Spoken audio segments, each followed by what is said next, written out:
Welcome back to my channel. Greetings from the house, and I hope y'all are doing very well out there. And I was involved as the sleeping passenger in a hit-and-run crash the other night. I've already uploaded the dash cam video from my Garmin GPS showing my co-driver's reaction to what happened when a pickup truck driver hit the driver's side of our semi.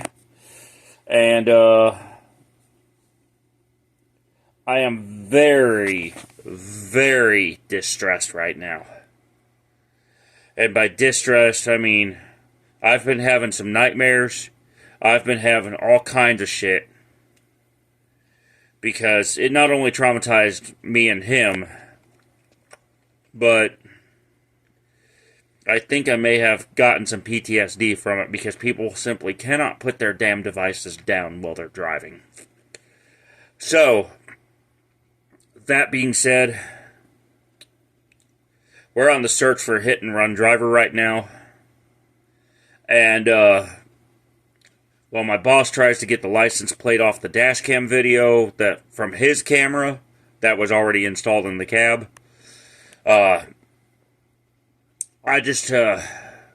I'm going through a tough time right now with this, and I'm really questioning whether or not to continue my trucking career. Between my health concerns, my finances, and just the overall situation,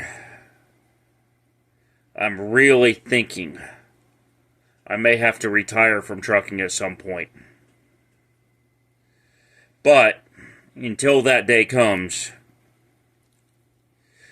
I'm just trying to figure out what's going on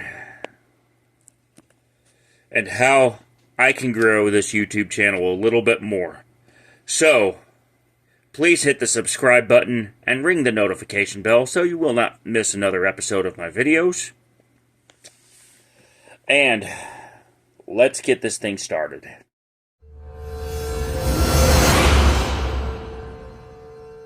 Hey y'all, it's Trucker Zach Bell.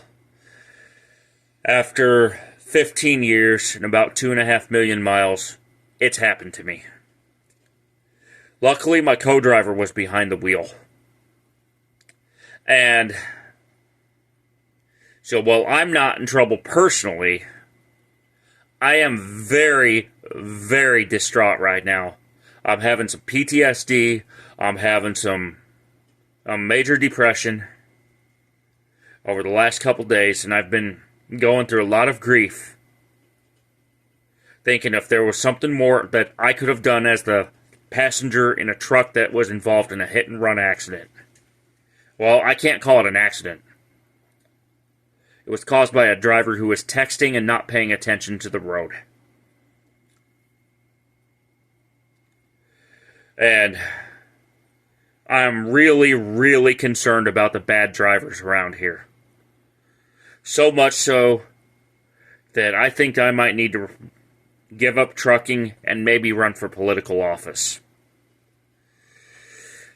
I've had a lot of thoughts about that because it's time for someone who's actually been behind the wheel to start regulating them, to start dealing with all this trash that the trucking industry has been going through. And I really do think that some people need to have their licenses taken away because of their habitual use of their phones while driving. And by habitual use, I mean not using a mount, not using a holder, holding it in their hand with the video or text message glued up to their face, thinking they can still get away with it, even though Texas and many other states have laws against viewing or texting on a mobile device while driving. And I am very, very distraught that this guy decided, instead of pulling over and witnessing the damage, to literally flee the scene in his black pickup truck and not even care that anything's happened to him, much less me and my co-driver. I'm really thinking there may be some insurance fraud involved in this case. He doesn't realize how expensive it is to replace the hood on a tractor trailer, much less the steer tire, driver's side wheel, hub assembly, fenders, side skirts. It's just a lot of damage that gets done when something like that happens. And it could have been even worse, because if he had hit us just a little bit harder, I would have had to deal with a rollover or a truck fire. And this dangerous driving is getting out of hand. We need to put a stop to it. And the first thing I can tell you right now, as viewers of my channel, I strongly discourage the use of a mobile device while driving. That's item number one. If you don't have a holder, if you don't have a mount, if you don't have something to keep your hands away from your phone, that's asking for trouble. And the decisions from some of these car companies now is making things even worse. I've heard about the fiasco involving the Chevy Blazer EV from General Motors, along with its Cadillac sister model. And the big part of the fiasco is GM and its CEO deciding to ditch Apple CarPlay and Android Auto in favor of their own interface that doesn't work. If we can start, in order for us to start getting the devices out of the hands of the people, we need displays that work. CarPlay and Android Auto, and to a lesser extent Toyota's Entune and Ford's Sync system, work way better than what GM has proposed and is offering on this particular pair of vehicles. And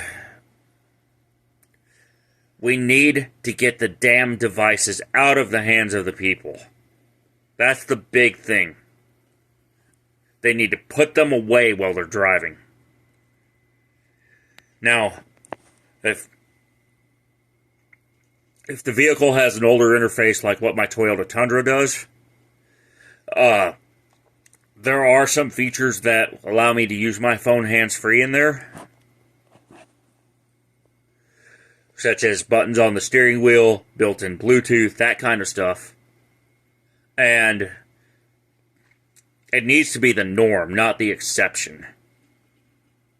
And for older vehicles, retrofitting them with an aftermarket car stereo and a remote control for the phone might be a good option. Or maybe it's just time for some of y'all to trade them in and get the newer stuff. But in any case, besides distraction, many of y'all don't know this still. And I'm really wanting to target you four-wheelers out there with this little message of mine. If you're driving a vehicle that has less than 6 wheels, just know that all these new tractor trailers coming out have multiple dash cams, 3 or 4 live radars, and a bunch of new tech. Some of them even drive themselves now. And you need to start paying attention to what that rig is doing around you. And stop hanging out in our blind spots. Stop crossing the line when you're passing us. Really start paying attention. Because if you would have done this to, let's say, one of these new self-driving trucks that are out there, boy, would you be in trouble. Not just from the trucking company and the company that runs them, but also from law enforcement, because they have even more cameras than what my truck has in terms of the semi. I mean, hell, many of the truck drivers now are getting these GPSs that have a built-in dash cam, like the Garmin Diesel 785 and the Garmin Diesel OTR series. And they're getting all kinds of crazy video that's showing this bad behavior. And it's not just the built-in GPS dash. It's not just the GPSs with the built-in dash cams either. A lot of guys are also getting regular dash cams as well and sticking them up on their windshield to do exactly what I did, and that's to cover my rear when an incident like this happens. And there's no accident about it. It's a full-blown crash. I don't care if it's a side swipe, if it's a rear end, if it's a pit maneuver. If you're spinning out of control, whatever. This driver distraction problem has got my attention now, big time.